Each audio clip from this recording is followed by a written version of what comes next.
lanjut lagi.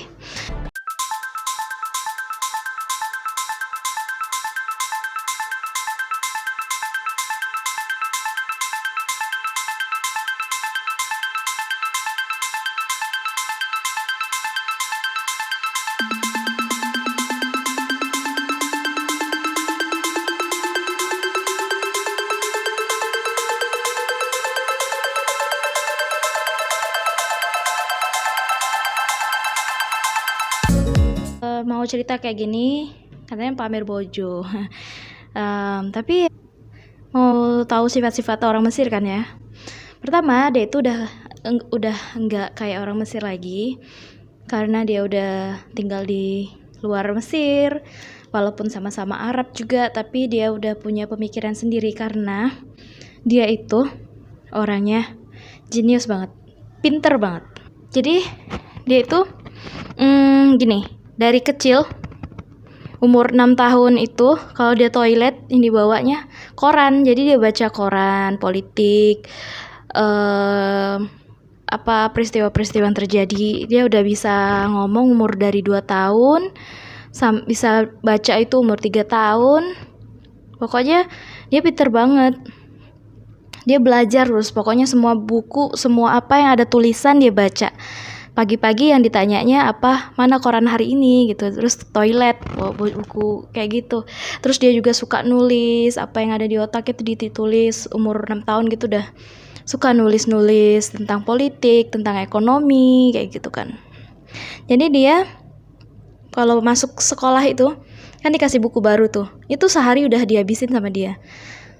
Udah, jadi sampai akhir sekolah 1 tahun itu nggak usah buka-buka buku lagi karena udah dihabisin sama dia dan udah ngertiin. Jadi dia tinggal belajar yang lain. Dia juga suka main game sih, main game sama aja cowok juga, main game komputer, suka banget sama komputer dulu, gadget kayak gitu. Sampai SMA itu dia terus juara 1 dari TK sampai ke SMA kelas 3 itu selalu ranking 1. Dia pernah dapet penghargaan dari pangeran Saudi gitu, jadi dapat hadiah pena, uang sama piagam kayak gitu. Jadi dan langsung dapat beasiswa. Nah kan kalau kuliah di Mesir itu di kedokteran Cairo University itu yang terbaik di Mesir. Al Azhar itu yang terbaiknya untuk pelajaran agama ya. Tapi kalau kedokteran itu Qasr Al-Aini atau Cairo University itu yang terbaik. Nggak bisa masuk karena kalau ranking 2 harus ranking 1 dari awal sekolah sampai akhir. Dan itu ya kayak gitu, nggak bayar. Itu susah banget masuknya. Terus apalagi ya? Sampai sekarang juga dia nggak pernah berhenti belajar, selalu baca. Apa aja dibaca, komputer itu duduk aja baca, walaupun nggak megang buku tapi komputer sekarang yang dibacanya ya bukan kayak kalau video-video yang itu nggak, yang dibaca ya tulisan dan semua yang baru-baru gitu dia tahu. Dan kalau aku mau nanya apa aja dari A sampai Z dia tahu jawabannya, gitu. Dan kalau ditanya hitungan juga berapa kali berapa dibagi ini langsung nggak pakai tulisan lagi, langsung dijawab. Tapi sering misalnya nanyain soal luar angkasa, soal agama, soal kimia, soal apa aja dia tahu. Dan kalau dia ada yang nggak tahu, aku sampai heran, masa sih nggak tahu kayak gitu, ya kan? Sampai sejarah Indonesia aja dia ngerti kayak gitu kan. Nah, itu dari pengetahuannya dia. Kalau dari kita tuh sama-sama memegang sesuatu yang sama, yaitu Islam, budayanya Islam gitu ya. Kalaupun ada budaya yang biasa-biasa setiap hari kecil-kecil kayak gitu beda-beda, nggak apa-apa, beda dikit pasti ada bedanya. Misalnya dia ke toilet itu harus pakai sendal, dan ngelihat toilet basah itu heran banget, harusnya kering karena itu sangat bahaya katanya. toilet itu pembunuh pertama di dunia ini. Banyak banget yang meninggal di toilet karena kepleset, dan kalau basah itu sangat sangat bahaya. Dan ya benar banget, banyak yang meninggal. Temen aku juga ada pendarahan, jatuh di di toilet. Jadi harus pakai sendal. Sendal itu untuk nggak, walaupun udah kering tapi masih pakai sendal lagi. Nah, apalagi ya, dan toilet tuh harus yang duduk, nggak bisa jongkok. Bisa sih kadang-kadang, tapi dia prefer yang duduk kayak gitu. Dan harus ada wastafel di dalam toilet untuk cuci tangannya, untuk bikin. Kalau kita biasanya ada ini aja kan, ada keran kayak gitu. Kalau keran aja kan basah semua itu, tapi kalau wastafel kan diwadahin, jadi basahnya tuh nggak ke lantai kayak gitu. Jadi terus kalau dia tuh kalau tidur bener-bener 8 jam, jam 9 Teng tidur.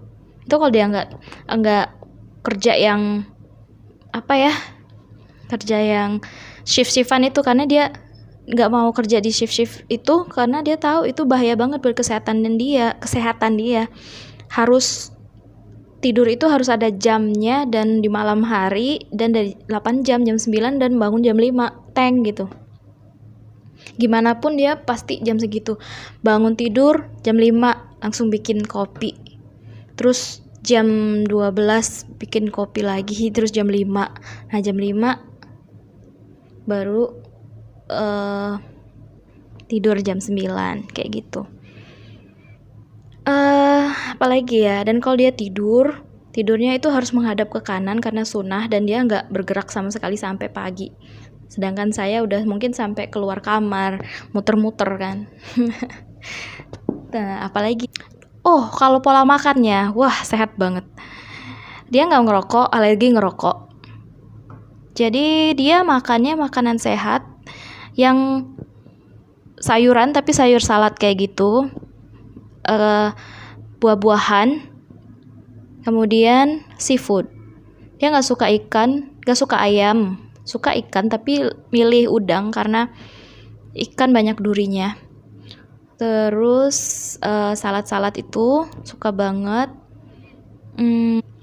Dan kalau makan itu yang sukanya dibakar, nggak digoreng. Kalau digoreng nggak mau banget. Daging nggak suka. Jadi gula nggak mau. Suka yang manis kalau cake kayak gitu, tapi dia berusaha menahan diri. Dan kalau dia udah nyampe 68 kilo, udah nyampe mau 70 kilo tuh dia pasti langsung diet. Dia dietnya itu makannya udah sehat. Tapi kalau dia misalnya pulang nih, ibunya masak makanan Mesir yang banyak minyaknya, dia langsung misalnya olahraga, ke gym kayak gitu. Ke gym sih memang rutin sih sebenarnya, tapi nggak yang berotot, asal sehat aja gitu. Iya, jadi kalau saya pikir dulu itu dia ngomongnya juga lembut. Kalau kesini agak kasar kan, kok bukan kasar ya, agak kenceng ya. Dia kan aslinya Mesir, saya aslinya Sumatera. Saya lebih ngegas kalau ngomong. Jadi katanya aku cuma refleksi kamu aja. Kamu lihat kan kalau refleksi itu, kamu kalau ngegas kayak itu nggak enak kan. Dan dia itu nggak pernah marah atau mukul anak, nggak pernah. Nah, ini juga yang harus ditanyain ketika mau nikah. Kamu pernah dipukul nggak sama ibu bapak kamu? Karena manusia itu ketika dia kepepet, dia langsung ingat apa yang pernah dia dari pengalaman dia gitu. Kayak kita gambar gunung kan, ini udah pelajarannya. Kalau gambar gunung kita suruh gambar yang kita, apa ya, kita nggak kepikiran lain, gambar yang lain, gambar gunung, gambar pemandangan, semuanya sama. Karena itu dari kecil udah disuruh gambarnya kayak gitu, mandang indah. Jadi tapi dia nggak pernah dipukul sama orang tuanya, jadi dia nggak mukul anak juga. Ini paling dia agak tegasin suaranya aja. Dan dulu awal-awal gitu ya, waktu ayat cinta masih awal-awal nikah, kalau sholat itu kan dia kaget kalau disalamin gitu pas mau selesai, karena itu bukan kan, salim itu kayaknya nggak terlalu jadi budaya gitu sama suami istri gitu. Terus sebelum tidur dia nanyain, katanya, malah hari ini aku nyakitin nggak, katanya. Kalau nyakitin maafin ya, katanya, jangan tidur sampai sambil marah gitu. Iya, jadi sebenarnya dia itu udah, kalau mau dibilang perfect, ya perfect kalau buat jadi suami, bapak yang baik. Suami dia tinggal rumahan banget, gak suka jalan-jalan kemana, sukanya di rumah aja. Dia gak suka aku pakai make up, sukanya pakai natural dan pakai daster, katanya itu lebih nyaman, ngelihatnya lebih cantik, gak usah pakai make up kayak gitu, gak suka kan. Terus gak suka aku pakai sepatu tinggi, hal-hal yang gak nyaman kayak gitu. Dan orangnya sederhana, kalau beli baju yang awet, bukan yang fashion atau ya gitu. Kalau udah beli satu, dia mobil beli satu, udah itu sampai hancur baru bisa beli lagi.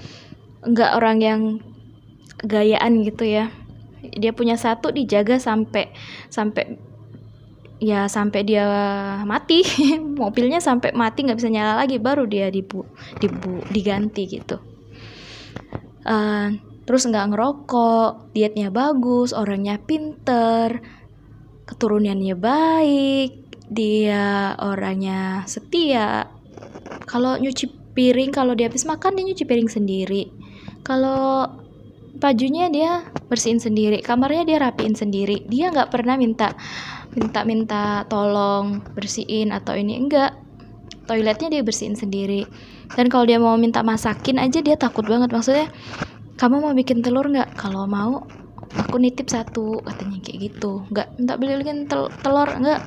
Mau siapin makanan mah ambil sendiri, bikin kopi sendiri, baju sendiri, nyuci aja sendiri.